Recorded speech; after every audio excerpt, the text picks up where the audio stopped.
Hello, everybody, and just catching up on some questions from recent webinars. So, one that we had recently was all about writing. So, I've picked up a couple of the questions from the chat, and we did answer a couple of these in the webinar itself, but good just to get a refresh and make sure that you've got access to these insights in individual videos. So, the first question that we had in the chat in the webinar was mental block. How do you overcome it? Big challenge, I think, for students. And in writing specifically, this is known as obviously writer's block. And what I said in the webinar is that you actually have to lower your own standard of initial writing. So what I mean by that is to write without judging, write exactly as you think. And if you literally don't know what to write, simply write I don't know what to write, and then just keep repeating that. And then eventually, your brain will start working and start telling your fingers slightly better and better things to write.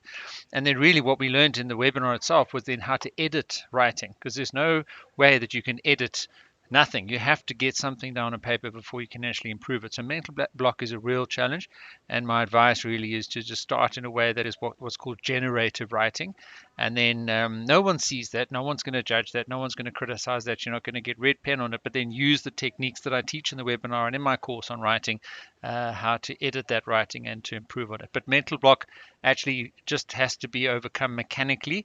And by mechanically, I mean have a technique of literally just writing a sentence or a phrase out repetitively to unlock the thinking and writing process, which has to go hand in hand. Thinking and writing happens together. You can't do one without the other. If you think too much without writing, you're going to have a backlog of thoughts in your mind. It's also going to cause mental block because it'll become like a paralysis where you don't know where to start in terms of what you need to write. And once you get that generative writing going, as I said in the webinar to the student, then try and write every day.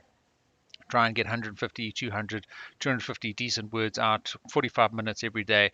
And then that regular writing and thinking, is just a habit that starts to overcome the mental block. Because if you leave writing for too long, when you sit down then after, 2, 3 weeks maybe, you haven't been in a rhythm of writing, that's when you're going to have a much harder mental block to deal with.